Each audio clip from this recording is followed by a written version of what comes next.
allons aider le continent africain. To live with us, the European dream. Good friend of Taiwan. Europe 1, bonjour. Votre revue de presse internationale sur Europe 1. Nous sommes en Irlande. Bonjour Laura Taouchanoff. Bonjour à tous. À la une des journaux irlandais ce matin. On parle de la volonté d'encourager les Ukrainiens à rentrer chez eux. Le gouvernement envisage de leur verser une allocation, titre le média en ligne Breaking News.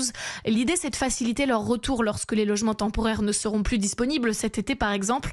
Il faut dire que les hébergements d'urgence sont souvent des campings ou des locations saisonnières. Alors pour l'instant, l'Irish Times précise que les réfugiés ukrainiens bénéficient d'une protection temporaire de l'Irlande jusqu'en mars 2024. Elle pourrait être repoussée jusqu'en 2025. Et un sondage publié dans le journal montre que parmi ces réfugiés, 40% voudraient rester de manière permanente sur l'île. On apprend dans The Independent qu'une autre mesure est sur la table en raison de la polémique créée par cette annonce. La résidence pourrait au contraire être offerte aux Ukrainiens qui ont un emploi ou qui ne peuvent pas retourner dans leur pays d'origine pour des raisons de santé. Nous sommes maintenant au Liban avec vous Inès Gilles. Les gros titres des journaux libanais. Eh bien, on parle de Slimane Frangier qui pourrait devenir le prochain président du Liban et de sa proximité avec Damas.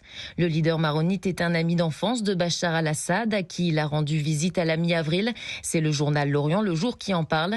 Cette proximité pourrait acter le retour du Liban dans le giron syrien, créant l'inquiétude chez une partie des Libanais qui ont souffert de l'occupation syrienne de 1976 à 2005.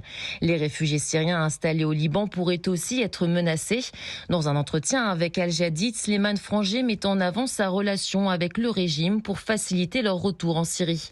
Le leader maronite soutenu par le Hezbollah trouve cependant grâce aux yeux des médias proches du groupe chiite.